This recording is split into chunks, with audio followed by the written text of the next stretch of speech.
Have you ever felt it? That cold, uneasy feeling when you're out in the wilderness, miles from the nearest road, and it suddenly hits you. You're not alone. You're being watched. You turn around and no one's there. But the feeling doesn't go away. You keep walking, trying to ignore it. But something inside you, deep in your chest, knows someone or something is following you. Tonight's story takes place deep in the Appalachian Mountains, a place of beauty, history, and haunting silence. Thousands hike its trails every year. Some come back changed, and some never come back at all.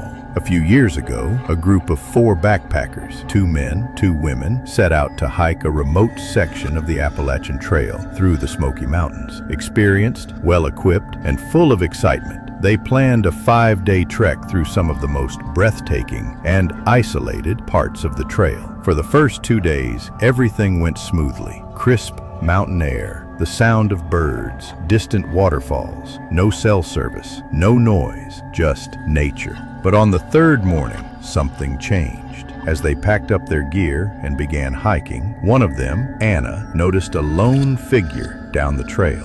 Far behind them, just standing still, not moving, not waving. She pointed him out. They all turned, and the figure was gone, brushing it off as a trick of the light, or maybe another hiker taking a break. They kept going. But then, a few hours later, he was back, far behind them, standing in the exact middle of the trail, not moving, not approaching, just there. They stopped, looked again, and again. Gone. That night, around the campfire, no one said much. There was an unease in the group, like a fog that settled over them. They joked about it nervously. Maybe it was a ranger, maybe a hunter, maybe just another hiker who didn't like being social. But in their gut, each of them knew something felt off. The next day, they saw him again, more clearly this time. A man in a faded gray jacket, old hiking boots, a large, dusty backpack, his head slightly tilted as if listening. But no matter how long they walked, no matter how many miles they covered, he never got closer, never fell behind. By mid-afternoon, they'd had enough.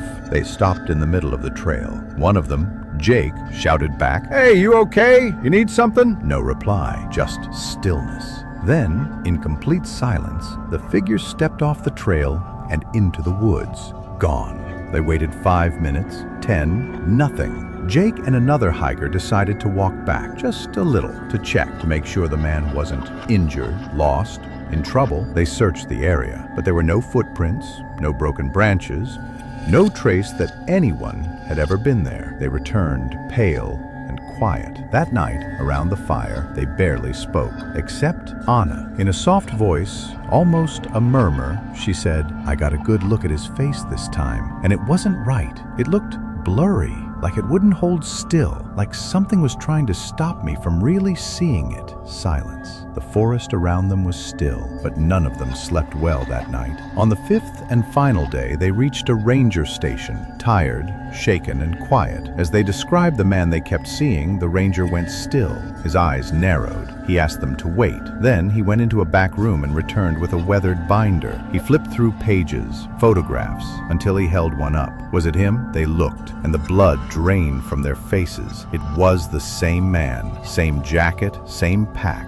same vacant stare. The ranger, that photo's over 10 years old. His name was Thomas Reed. Hiked this trail alone. Never made it out. We searched for days, dogs, helicopters, nothing. Not a single trace. No body, no gear, just gone. Then, he added, almost reluctantly, "You're not the first to see him." The hikers left the station quietly, shaken to their core. None of them ever returned to that trail. A few of them stopped hiking altogether. They'd gone looking for peace, for connection with nature, but instead they found something else. Something that doesn't rest. Something that doesn't leave. And today, hikers on that same trail still report sightings. Always the same description. A man, just barely visible in the distance, never closer, never farther, not speaking, not blinking, watching. So if you ever find yourself deep in the Smoky Mountains on a lonely stretch of the Appalachian Trail and you feel like you're being followed, don't run, don't stop. And whatever you do, don't turn around too fast, because the one behind you might already be dead.